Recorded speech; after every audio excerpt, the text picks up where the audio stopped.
I am live here from Norway in Stavanger city. Maybe I don't know how to.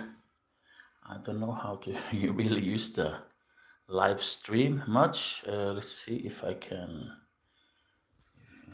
get some.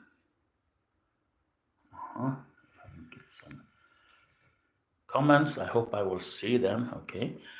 So anyway, I just look here behind me. Here I'm in what we call a winter garden. That is covered covered terrace in Stavanger in Norway. So oh, it's getting a bit dark here. Maybe it's better I sit over here, guys. So oops, very noisy. Anyway, guys, here is the place where I'm staying. Smack downtown in Stavanger city in Rogaland, southwest of Norway. And I flew from Bangkok on, when was that? On the Thursday, the 30th of May. Then I landed in Oslo airport in Norway. Same day in the afternoon, 3, 4, spent some time, some hours in Oslo before I jumped on the Oslo. So it was a long trip, guys. The reason I choose to take the train is because, well, it's cheaper and there is no limit on the luggage, apparently. So I bought 2 big suitcases, 23 kilos each, plus my backpack. And if I would fly from Oslo to Stavanger with that kind of weight, oh, it would be crazy expensive. So I just opted, okay, I'm gonna enjoy traveling in my country. So, these times, but everybody's sleeping, and they put very thick curtains to, to cover the windows so they can have some darkness, because it's very hard to sleep if it's midnight sun, correct? So, uh, uh, my wife, Jailin, and my son, David, Ben, they are back in Mindanao. And I came to Norway, first of all, because I have to arrange things here, because I used my sister's and her husband's barn to keep my stuff there. Tools, even a car, some motorcycle parts, and even a motorcycle project. Yeah, and my clothes, basically all my belongings, they are in that barn, and they're gonna sell. They're gonna sell their farm and move somewhere else. So I had to come back to Norway to take care of. Very easy to handle, to tackle, because he can be, yeah, he can be special, as we all are sometimes. And sometimes me and him, we just don't I don't like to stay too long, too close to him, because sometimes he has some very crazy rules to follow, and I don't want to follow those rules, because there's no point in following idiotic rules, is my opinion. Okay. So anyway, but I'm very thankful. He welcomed me here. He picked me up at the train station in the early morning on May 31st. Then he left for Denmark the same day in the afternoon, because he's there for some 50-year celebration of his brother-in-law in Denmark. So he will be returning here on Tuesday morning. So we are now Sunday evening here in Stavanger. So since I came here, I met my mother and her husband the very same day as I arrived in Stavanger. Spent a couple of hours with them. Then yesterday, I've been to Norway since 2019. I left here in January 2019, and I was just like a month and a half in the country at the time. And then Last time I met my older brother was actually back in August 2015. And so you can imagine, I've not seen him for 9 years. Huh?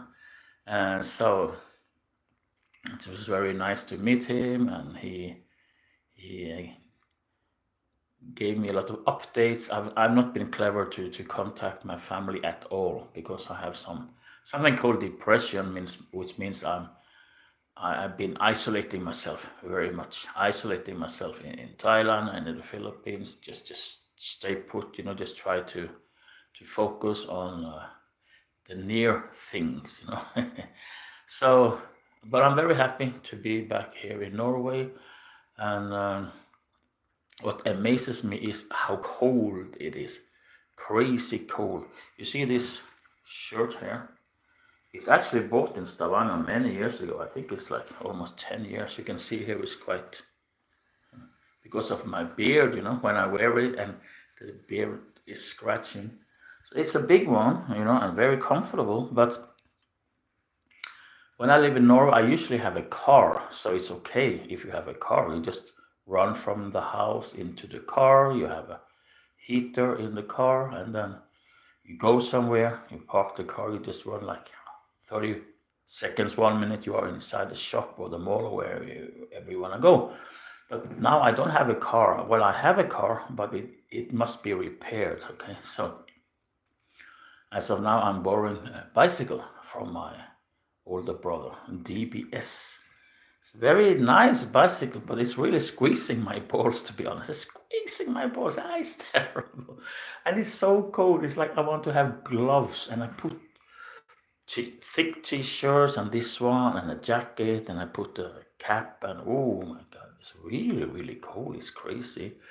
So now the problem is I don't have warm clothes much in Thailand and in the Philippines. So the funny thing, this t-shirt, I almost never use it in Southeast Asia because it's really too hot. And this one, definitely, I don't use it unless maybe like there are a few days in Thailand around Christmas time or beginning of January where you actually would like to have something warm if you're driving a motorcycle. So let's see here. I don't know if it's possible for you guys to comment. I see there are two persons. So I don't know how this works. So if you feel like I'm ignoring you, it's because okay. Let's see. It's live. Okay, live. So if you're here following me and you want to say hi, please, you're welcome. Where are you? What are you doing? I'm here in Stavanger, Norway. And what amazes me is, of course, it's very quiet in this place. My city has been totally changed, very much developed and changed since I left. I left this city in 2015. So I moved in May 2015 from Stavanger to Pattaya, Thailand. And I think in all these 9 years plus, I've probably not spent more than 4 months in total in Stavanger. So during this time, there's a lot of developments with a lot of tunnels, making obviously the traffic should be much smoother. They even have a big tunnel under the fjord. Tunnels yet. It's quite amazing, but now the problem is they're putting this kind of road tolls all over the place. So even if you want to go from one part of Stavanger to another with a car, you have to pay a toll road. And for what? There's no reason for it. It's just crazy. It's like we have the highest tax levels in the world here in Norway. And then, that's not enough. We're gonna take more taxes of you guys if you want to visit your uncle, your auntie, your parents, or your friends, and they live a few kilometers. So, it's not enough that your car, you paid a lot of taxes on the car and a lot of tax on your gasoline or diesel. Oh no. Oh, you have to use electric, by the way. The point is the governments don't want us to have freedom. They don't want us to use cars. And in Norway, it's so obvious. It's totally obvious. They don't want you to have a car. But I will tell you, if you live in And this is the mildest part of Norway. Stavanger is the mildest part. Some winters we hardly had snow at all. Maybe we have a couple of days of snow and it's gone, you know.